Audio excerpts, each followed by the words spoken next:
My name is Anita, and I'm from Poland, and I'm really glad to be here for my second time because I love this city. I think Lviv is really beautiful. I'm a psychologist, but I don't lead any therapy. It means that I used to conduct trainings, I used to develop people's soft skills. And I'm here to talk about imposter syndrome, which I think is really common nowadays. And I think it's really common in IT world, but this is only my opinion. It's not based on any researchers or something. Okay, so let's start with a question. I guess you have some success in your life, right? Some goals you've achieved and you are proud of it. And I'm wondering, how would you answer what made you succeed? What made you succeed?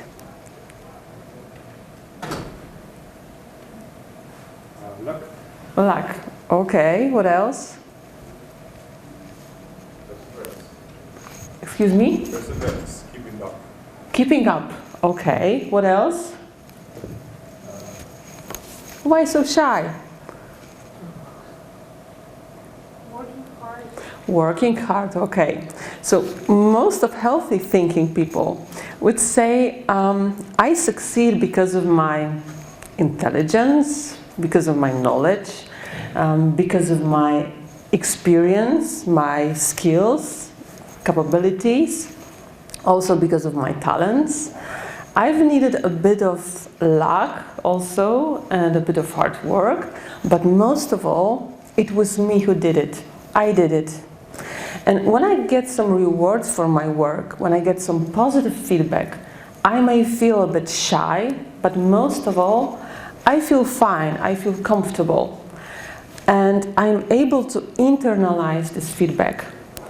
And then when I think of new project, new task to do, new challenge, I believe I can make it. I may have some moments of self-doubt, this is okay, but most of all, I believe I can make it, and I believe I have a package of resources to cope with this new situation. And then I get, again, positive feedback and I internalize it. And this is a kind of cycle we build our self-esteem. And this is not the way people with imposter syndrome think. And how do they think? I'll tell you in a moment, but now I would like to tell you what is not the imposter syndrome. And it's not a situation when someone is a real imposter, when someone is cheating, when someone is pretending. And it is also not a situation that we all know moments of self-doubt. But if there are only moments, this is fine, this is okay. And this is also not a disease. The strongest definition I found says this is soft personality dysfunction. And in psychiatry we have DSM-4. It's Diagnostic and Statistical Manual of Mental Disorders, and there is no imposter syndrome right there. So we can relax. This is also not a women's problem only. Mrs. Ims and Klams, who discovered the syndrome, they have such a hypothesis, but now we know this is not unique to women. This is people's problem, I think. Okay, does it concern me? You can check. The first one is very short, you can find it on the internet. And the second one is Klams IP scale, and I think it's recommendable because it's used to serious psychological research to find the traits, to find the links to other personality traits. So I can recommend it to you. Two definitions. First by Holly Hodgkins. She's doing some research on imposter syndrome nowadays. And these are thoughts and feelings of intellectual phoniness and the inability to internalize personal success. It's thinking and feeling like we are a fraud or fake. And the other one by Psychology Today, the imposter syndrome is a pattern of behavior where people doubt their accomplishments and have a persistent, often internalized fear of being exposed as a fraud. And remember I told you about the cycle of build our self-esteem. And now it's the imposter cycle. And let's imagine I have a new project, challenge, task to do. For example, my first talk in English for IT conference. It's a big challenge, isn't it, right? And what do I feel about that?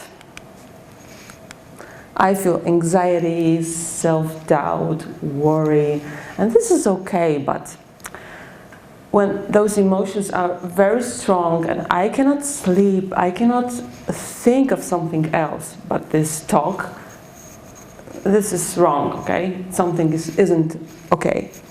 And I have two strategies. First one is over-preparation. So I go into perfectionism. It's like never-ending story because my talk won't be good enough. I will work on it all the time.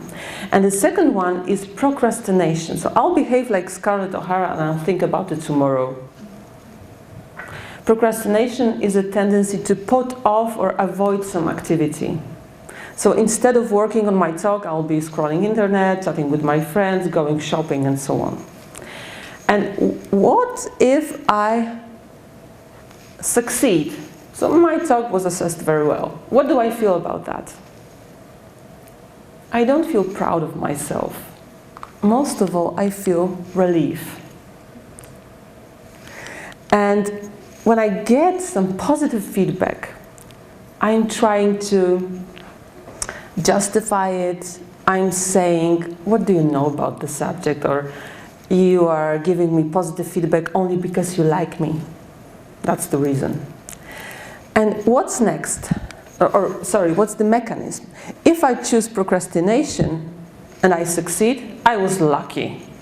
Dumb luck. I passed the exam because I had simple questions, and that's the reason. And what if I choose over-preparation? I've worked so hard, day and night. It was such a hard work, and that's the reason. And then all my imposter feelings are even stronger because I don't believe I did it. It wasn't me. I was just lucky. It was luck or very hard work. And then new project, new challenge, task. I don't believe I can repeat that because I don't believe I have a package of resources to cope with the situation. And that's the cycle. Sounds familiar? Oh, not good. Okay, persons with impostorism are an experts on their own disasters, so they blame themselves for any mistakes and any failings. Live in a permanent fear and sense of threat because they often worry about being found out, not to be as good as others think they are. They feel extreme fear of failure. If I make a mistake, I will prove I've been faking it all along. They are afraid of evaluation. They attribute success to external factors like dumb luck, hard work. For example, you get a promotion at work and your inner narrative is that it must have been short on candidates, or for example, I am the less nerdy in my team. That's the main reason. They are not able to accept any praise, they feel uncomfortable, they need to justify it, they are not able to internalize positive feedback. And the problem with imposter syndrome is the problem with the way we think, because reality proves us that everything is fine and we succeed, but we don't feel like that. We see the world not as it is, but as we are. And what are the consequences? What are the symptoms? For example, not sharing any original ideas. Why? Because we are afraid of assessment. We are afraid of failure. Not sharing their knowledge and experience with others. And if they do so, they bear high emotional costs. Rarely applying for a promotion and raise. Not taking the initiative. Working too much. Why? Because they need to prove they are worthy. And if you work too much, there's a big chance for a burnout. And they also suffer mentally. Who is affected? Everyone can be affected, especially successful people. celebrities, politicians, academics, general managers running billion-dollar companies, speakers who command audiences in the thousands, everyone. And based on research, we don't see imposters perform worse. They are often above average performers. They are highly competent people. Do you know the lady, Sheryl Sandberg? There are still days when I wake up feeling like a fraud, not sure I should be where I am. No matter what we've done, there comes a point where you think, how did I get there? When are they going to discover that I am in fact a fraud and take everything away from me? That's by Tom Hanks. Maya Angelou. I've written 11 books, but each time I think, oh, they are going to find out now. I've run a game on everybody and they are going to find me out.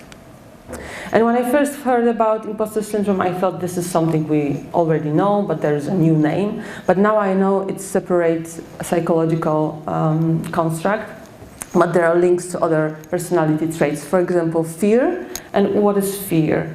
Fear is not just being afraid of something. Fear is an emotion that has a permanent and strong impact on us, and it's based on a thought that something unpleasant may happen. Depressing mood, negative self-esteem, perfectionism, and neuroticism. What is neuroticism? People with neuroticism tend to be moody, labeled, tend to feel emotions like fear, guilty, jealousy, and other negative emotions. So if you have imposter syndrome, there's a big chance for all those personality traits. And people with impostorism don't have any idea it's possible not to feel so anxious and fearful all the time. Luckily, it's possible, but it's hard work. How to cope with imposter syndrome? First of all, try to build your self-esteem. For example, Mrs. Eames, who discovered the syndrome, encourages her client to write down a list of positive feedback they get, success, skills, just to make a realistic assessment when they are truly good at and when there is a room for improvement. And this is the most important one, but the most difficult one, because you should reframe your mental programs. You should change the way you think, because your beliefs are built through your childhood, and now you're not a child anymore, and you should try to change the way you think. And you can make it at home using REBT, and it's rational emotive behavior therapy. And this is a short-term form of psychotherapy that can help you to identify self-defeating thoughts and replace them with healthier, more productive ones. And there are many examples of self-defeating beliefs, like, if I can't be perfect, then I'm a failure. I must never fail or make a mistake, for example. Build your awareness just to recognize the symptoms, just to know where is reality and where is my imposter feelings, where are my imposter feelings. Talk to others. I know it's not so obvious when I'm talking to IT people, okay, but try to talk about your feelings, because you'll realize there are many people who feel the same. And you can use psychotherapy, because therapists can give you tools to cope or to break the cycle of imposter feelings. You can try to cope with procrastination, divide distant goals into smaller ones, and be consistent. Try to cope with your perfectionism, define criteria of performance, and learn how to celebrate when you succeed. Talk to your mentors, not only about the success, but most of all about their mistakes and failures, all the way they went through, because it's very important to see that they are just normal people. Recognize your personal growth. progress instead of comparing yourself to others, because we are able to compare not to the real person but to the image of this person, and it's not good for us, definitely. And accept your imperfections and expose them, and Impostor roster can help you, because it's a funny thing, because you can write down field you are in, months of experience and confession, and programmers, developers are the largest group here. I don't know why. And for example, someone in the software engineering field for 84 months still can't remember the switch syntax for any language. Feel better? Okay, source, if you are interested in subject, and a bit of motivation speech. At the end of the day, remember this: you are here for a reason in this job, your business, your life. You're worthy, you're better than you think you are, smarter than you think you are, you know more than you give yourself credit for, and remember that and remind yourself as often as you need to. Please give me your feedback. Thank you for attention.